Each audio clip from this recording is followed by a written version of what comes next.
Bayangin kalau kalian magang di sebuah rumah sakit tua yang katanya udah penuh cerita mistis dari dulu. Rumah sakit yang lorongnya panjang, lampunya remang, dan kadang ada pasien yang sebenarnya udah nggak ada lagi di daftar rawat. Malam ini, gue bakal bawain cerita tentang Ihsan, seorang mahasiswa keperawatan yang harus menjalani masa magang di rumah sakit tua di Jawa Tengah. Awalnya semua terasa biasa aja, tapi sejak hari pertama, ada hal-hal aneh yang bikin dia nggak bisa tidur nyenyak lagi. Bagaimana kabar kamu hari ini? Semoga sehat selalu. Jangan lupa siapkan kopi dan teh terbaik kamu. Selamat menikmati ceritanya. Ihsan masih ingat jelas hari pertamanya menginjakan kaki di rumah sakit itu. Bangunannya besar, tapi cat dindingnya kusam dan lorong-lorongnya terasa lebih dingin dari seharusnya. Bau obat dan karbol menusuk hidungnya, bercampur dengan aroma lain, entah apa, yang bikin perutnya agak mual. Hari itu, perawat senior membawanya berkeliling, mengenalkan ruang-ruang yang akan jadi tempatnya bertugas. Ada ruang bersalin, ruang bedah lama yang katanya udah nggak dipakai, sampai ruang jenazah yang letaknya di ujung lorong paling sepi.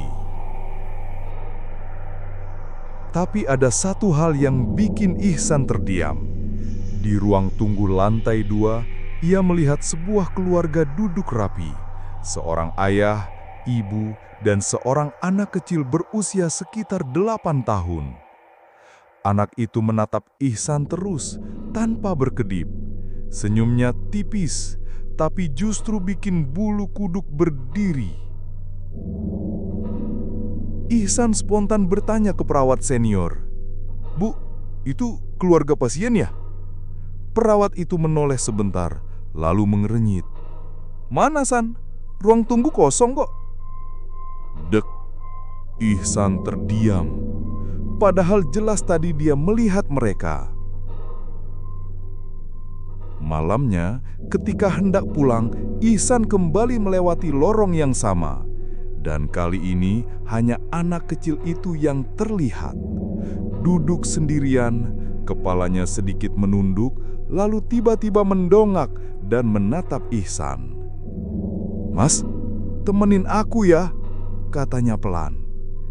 Ihsan kaget, mundur selangkah, dan saat ia kedipkan mata, anak itu hilang begitu saja. Sejak kejadian itu, Ihsan sadar, rumah sakit ini bukan tempat magang biasa. Ada rahasia kelam yang tersembunyi, dan entah kenapa hanya dia yang bisa melihat keluarga aneh itu. Itu baru awal dari pengalaman Ihsan di rumah sakit angker ini. Bayangin, baru hari pertama magang aja dia udah diganggu sama keluarga misterius yang katanya nggak ada. Tapi ternyata semakin malam, semakin banyak hal yang bikin Ihsan yakin kalau rumah sakit ini menyimpan sesuatu yang jauh lebih menyeramkan. Dan semua itu baru akan terungkap di episode berikutnya.